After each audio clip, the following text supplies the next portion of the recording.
Hello, Year 7. How you going? I hope you're doing okay in this strange week we're having. I've just put up some work for you to do if you want. This is an optional activity. It's to do with water and the water cycle because it's about climate change. And I just thought I'd get you to do something responding to the report that's come out from the Intergovernmental Panel on Climate Change about the latest predictions about the impact of climate change. So I'm going to take you through what the work is I'm putting up here, and this video will be attached to the post on Google Classroom for you to look back over. So the post in Google Classroom is called Future Climate Weather Report, and there's a few attachments here to look at. First of all, there's a video from BTN, just a little news story about the report that's come out and some of the main findings. And there's a couple of fact sheets here um, about the findings of the report. And there is an interactive atlas where you can look at different maps and change the settings and look at some of the possible impacts in the future of climate change. And then there's this research scaffold, which is for you to look up some information. And the end product I'm looking for from you is a weather report, whether it's a written one or a video or whatever format you like, really.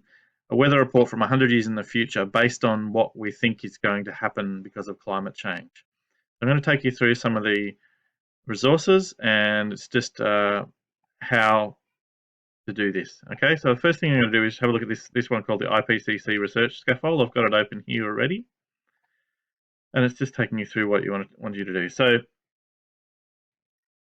after you watch the video, you can just watch that first, in fact, then it asks you to have a look at the headline statement document, and there's some research questions there. So the headline statement document looks like this. This is the headline statements document. So this is a general statement about the overall findings about the current state of the climate and what's causing climate change, and then some of the effects in the future.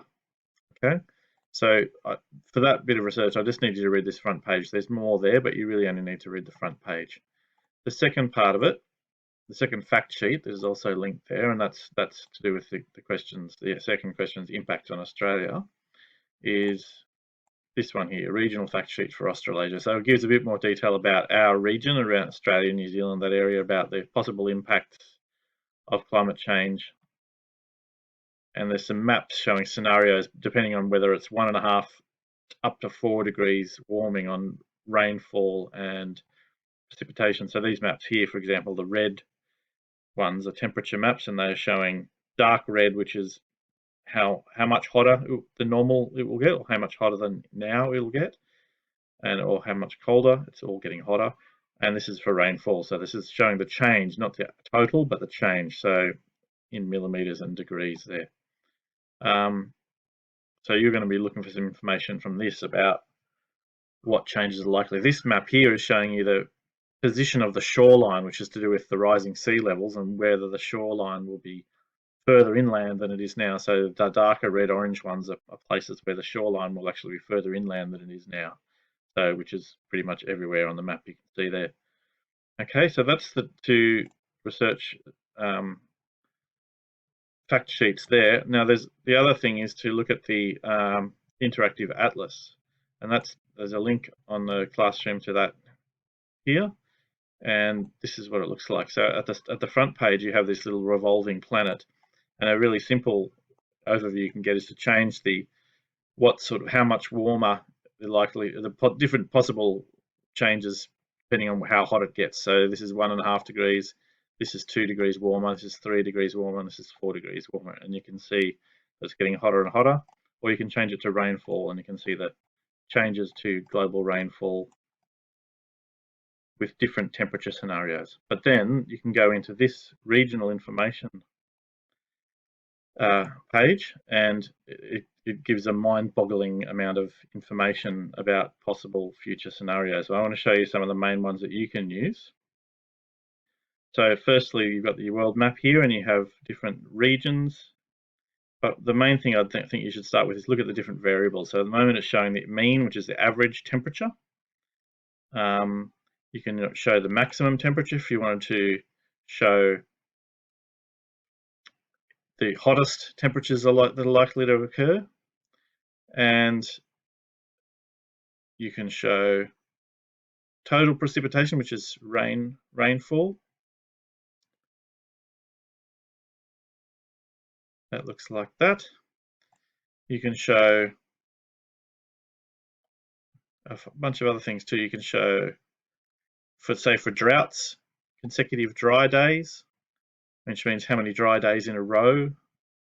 And you can see the scale over here. So these darker green bits are places that are likely to have more dry days in a row. So look at the Amazon jungle, which is supposed to be pretty wet. It's getting drier because there's more dry days in a row. Some places are getting less dry days in a row. There are snowfall, surface wind, so the strength of the wind might change. If we get more storms or more severe cyclones, you can look at that. Sea level rise, sea ice concentration. I want to show you what you can do with these maps is you can choose the variables and then capture them. So that I've shown you how the different variables you can choose.